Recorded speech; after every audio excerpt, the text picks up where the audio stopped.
This is Abnormal Entertainment.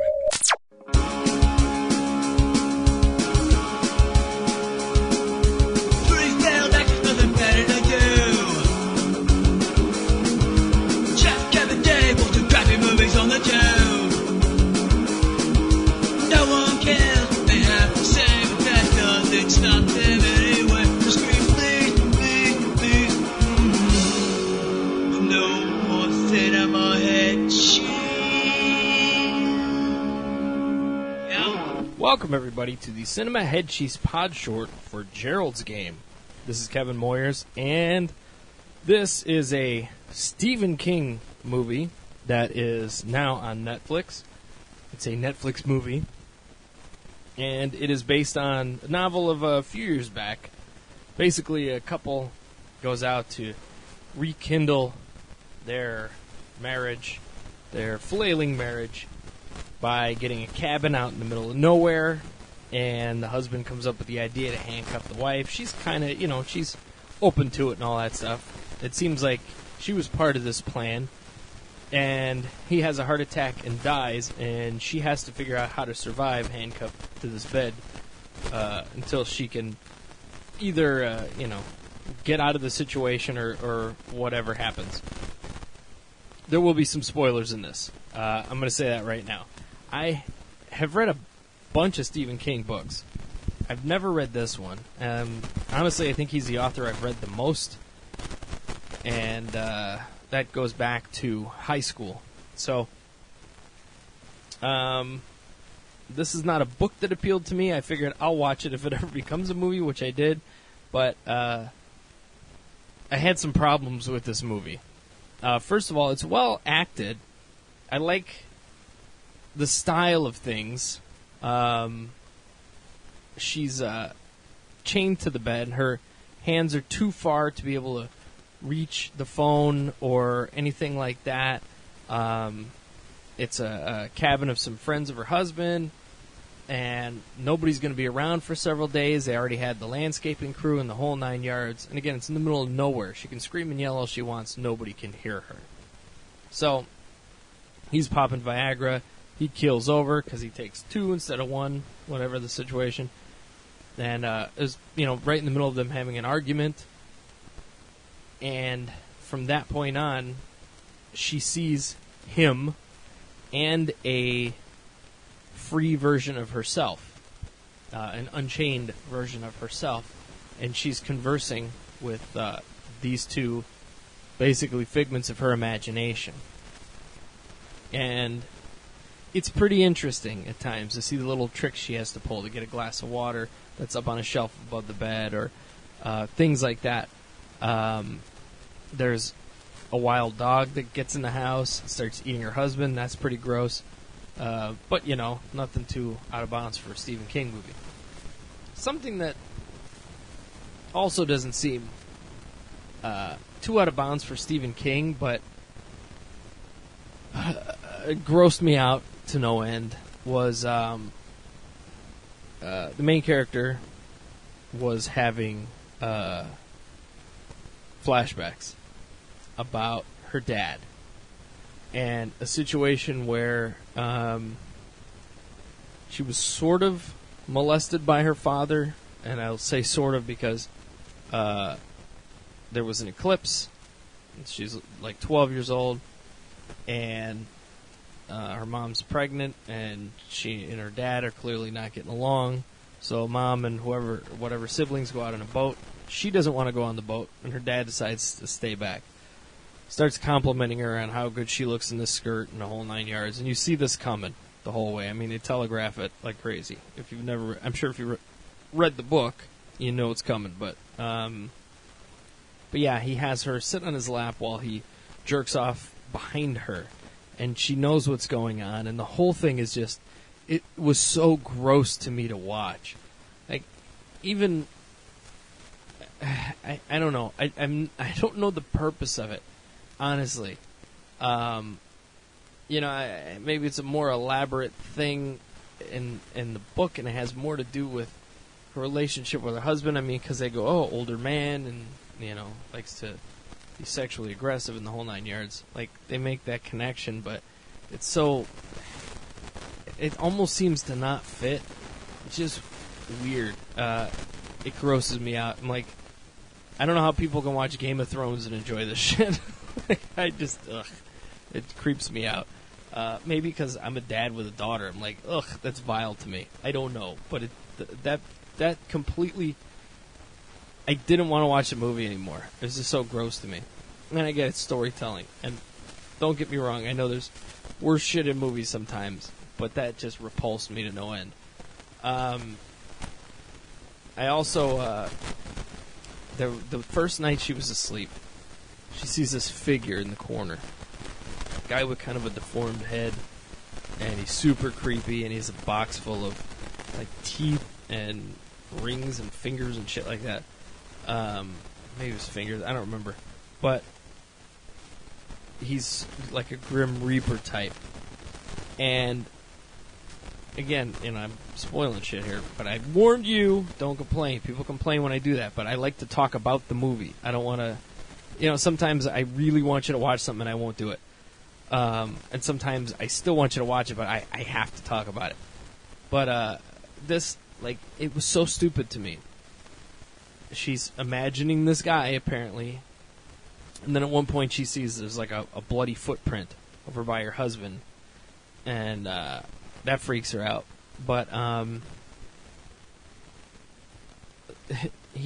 the guy turns out to be real, and she escapes. It seems so simple, but she breaks the water glass, cuts her wrist on the glass, and then uses the blood to kind of slide out of the handcuff. It's almost like it was too simple in a way. I don't know. And then she gets out of the whole thing. But this thing she thought was a figment, and then she saw the footprint, turned out to be a real serial killer with some kind of deformity. And she tracks down, he ends up arrested and goes to court, and she goes into the courtroom when he's sentenced and about to be walked off by the two bailiffs, walks right up through the little, the little saloon gate that's there in a courtroom, and walks right up to him and just says something, and then walks off like hot shit, you know what I mean? And it drives me crazy. First of all, that was a stupid part of the story. It would have been way better if it was this fictional thing in her head, or if it was like something supernatural. But it wasn't. It would have been way more entertaining. But I hate when in storytelling they just let the main character do whatever the fuck they want, and nobody says shit, just for the purpose of serving the story. But it is this service to the story to be unrealistic in that way. It drives me crazy. The one time I can actually deal with it is my daughter loves Girl Meets World. She's watching it for the second time around. And in the classroom, Corey is the teacher, and his daughter is, and her friends are his students. Everything focuses around her and her. It's like a group of 4 and then becomes a group of 6. But everything focuses on those kids and none of the rest. Like, even the lessons are personal to those kids. But they do bring it up several times throughout the series and kind of goof on that. So that's the only time I could be okay with that, when they acknowledge it. But it's so awful when they do that. So the ending is just stupid. I mean, the whole thing, it starts off interesting. The devices they use, her imagining her husband and then talking to herself and stuff like that. I like that. But the rest of it is just, it didn't make sense as far as the story goes. It didn't fit. It just, her trying to reconcile with stuff. I don't know. It was almost like a self-victim blaming thing too, and it was annoying. The whole second half of the movie annoyed the shit out of me. So I don't recommend it. I just don't. I didn't like it, and I kind of wish it was still the 5-star system, because I would have given it maybe a 2. But I think I'm just going to give it a thumbs down. I didn't like it.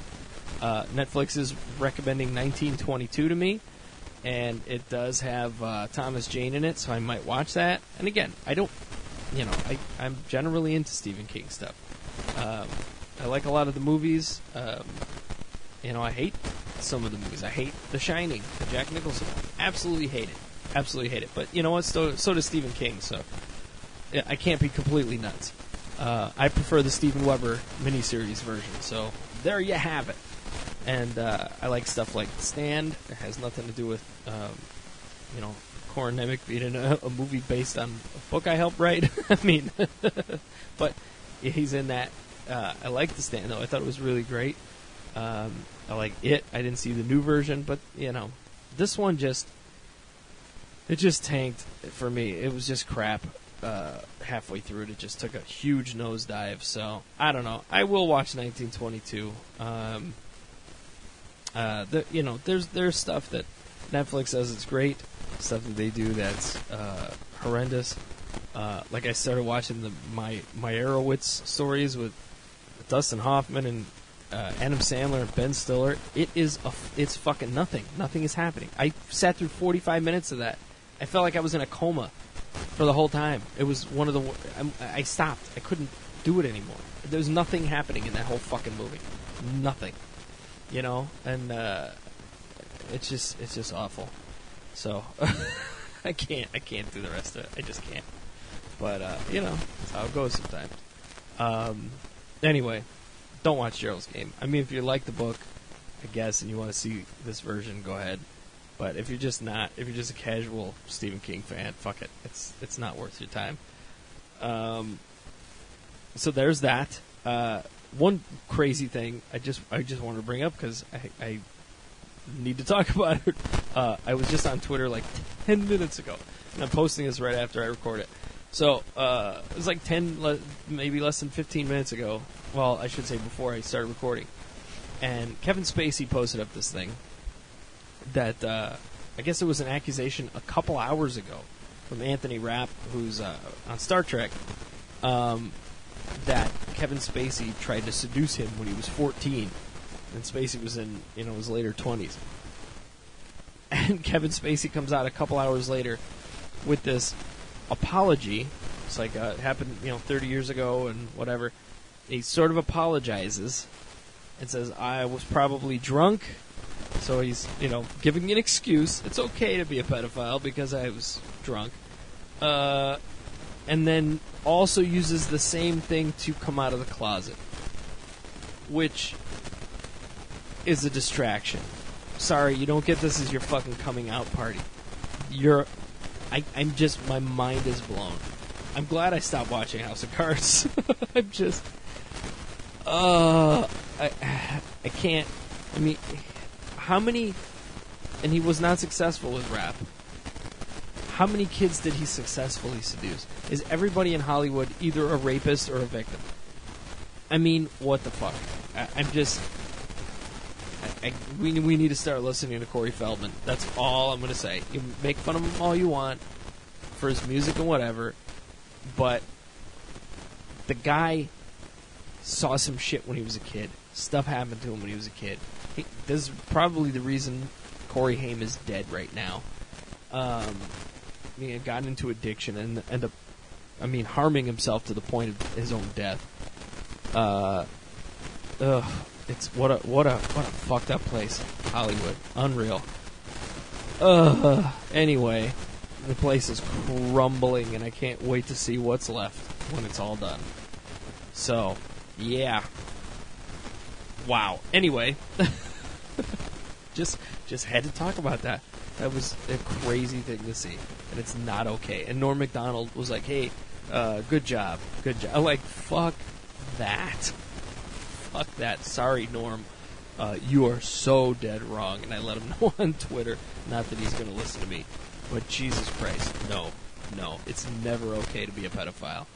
Never. Ugh.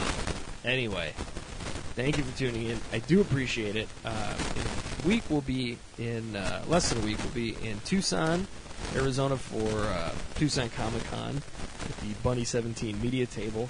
If you would like to check out the books over there, you can go to bunny17media.com, use the code CHC, and get 15% off of anything you buy there. I don't care if it's one item, if it's everything we have in the store. Go for it. You get 15% off of all of it. So, that's a nice way to support us if you choose to do so. I would appreciate that. But anyway, next one's going to be on Halloween. Dropping Stranger Things 2. Spoiler-filled. Just be warned. So much crazy stuff in that one. It was great. I just finished it today, and I enjoyed it. So, we'll see you then, and have a nice rest of your Sunday.